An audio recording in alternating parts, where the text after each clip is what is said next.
Now, as we speak, US President Donald Trump and Ukraine's leader Volodymyr Zelensky are in talks at the White House.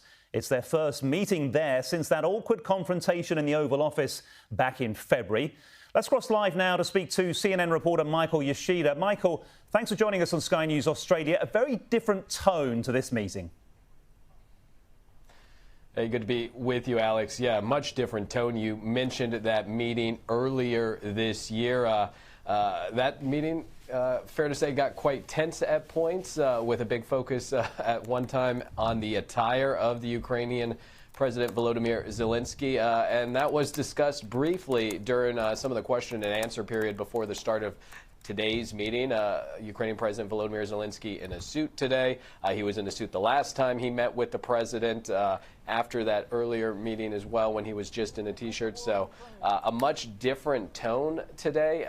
Prior to this meeting, of course, so much focus on this meeting about the potential for the United States to possibly provide those American Tomahawk missiles, these long-range missiles, to Ukraine. It's something they've been asking for from allies for quite some time to help them in their efforts in this war. Of course, these long-range missiles would give them then the capability to fire and hit well within side of Russia. And this is something the U.S. had been reluctant to do, something the president had been reluctant to do. But in recent weeks, he has started to float the idea of possibly making them available to the Ukrainians as a way to potentially get Russia to shift its negotiating posture. We know that following that summit in Anchorage, Alaska, just a few months ago, that the president had gone into that hoping for some sort of peace deal. Obviously, that did not happen.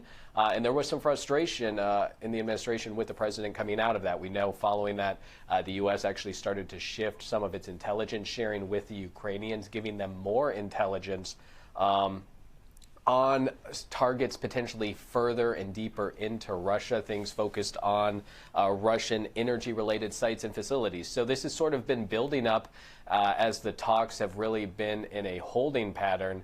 And again, of course, like I said, this latest meeting, the Ukrainian president here in Washington, D.C. at the White House, a big focus on what may or may not come of it, particularly when it comes to the potential for those long-range missiles possibly being provided to the Ukrainians. Yeah, and is that the key point that we're looking out for? Clearly, the two leaders and their advisors speaking as we're having this discussion. So we don't know what's going to come out of it, but we know what Volodymyr Zelensky wants. And it sounds like those goals are more aligned to what President Trump wants.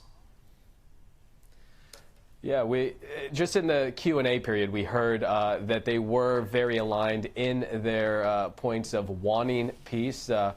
President Trump saying that following his 2.5-hour conversation with Russian President Vladimir Putin yesterday, that he believed Putin wanted peace and wanted to reach a deal. Zelensky didn't quite agree with him there. He said Ukraine wants peace, but from where he sees it, Russia is still being the aggressor, still being forceful with their bombardments on cities within Ukraine.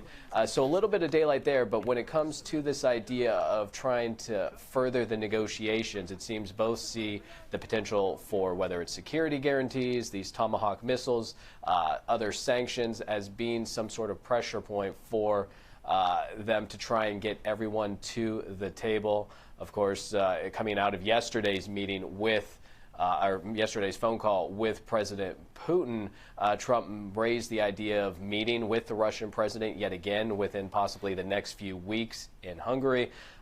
Today, Ukrainian President Zelensky was asked about that. He said he wouldn't potentially, take part in that.